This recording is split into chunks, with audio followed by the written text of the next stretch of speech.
رب تعالیٰ نے قرآن مجید میں بیان فرمائی قد جاءکم من اللہ نور و کتاب مبین، فرمایا تحقیق اللہ کی طرف سے تمہاری طرف نور اور روشن کتاب آ گئی۔ اس آیہ کریمہ میں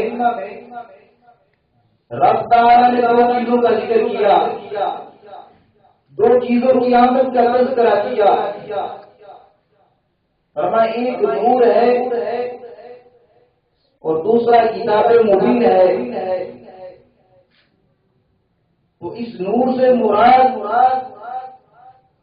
مصطفیٰ کریم صلی اللہ علیہ وسلم کی ذات ہے، اور کتاب مبین سے مراد قرآن مجید ہے۔ یہ بات صرف مال لفظ کے لیے نہیں کہ اس کو بول دیا جائے، بلکہ امت محمدیہ کا یہ متفقہ عقیدہ ہے کہ رب تعالیٰ نے مصطفیٰ کریم صلی اللہ علیہ وسلم کی حقیقت کو نور بنایا ہے۔ اس کے اوپر مفسرین کرام علیہ السلام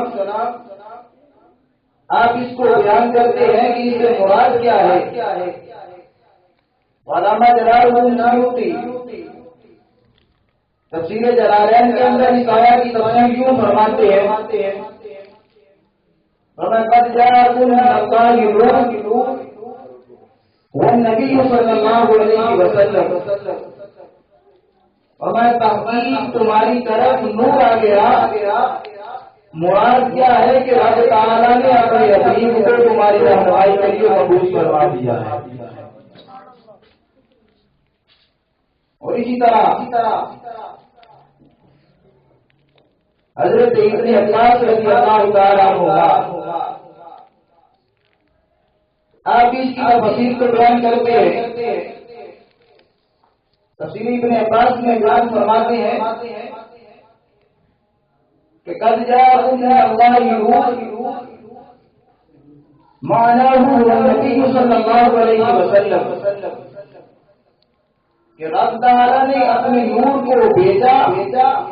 مراد کیا ہے کہ مصطفیٰ کریم کو اس دنیا میں مبعوث کروا دیا ہے۔ اسی طرح تفسیر نصفی، تفسیر حسینی اور متعدد تفاسیر میں اس نور سے مراد مصطفیٰ کریم صلی اللہ علیہ وسلم کو بیان کیا گیا۔ اور قرآن مجید قرآن رشید کی بہت ساری آیات کا نازل ہے۔ اسی حوالے سے دوسری آیت کریمہ جس میں رب تعالیٰ نے آپ کو نور بنا کر بھیجنے کا تذکرہ کیا،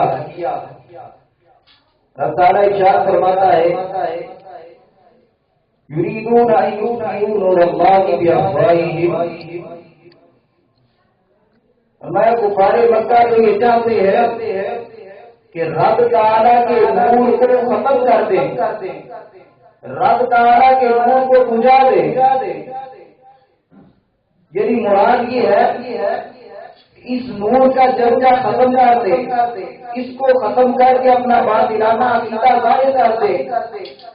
تو مفسرین کرام اس کی تفسیر اس طرح بیان فرماتے ہیں اور میں نور اللہ کے نور سے مراد کیا ہے۔ علامہ جلال الدین سیوطی سورہ منصور میں اس چیز کو بیان فرماتے ہیں اور میں یریدون ان یطفئوا نور اللہ، اس سے مراد یہ ہے کہ ان یہلک محمد صلی اللہ علیہ وسلم، یعنی کفار تو یہ چاہتے ہیں کہ محمد مصطفیٰ صلی اللہ علیہ وسلم اس دنیا سے وفات پا جائے۔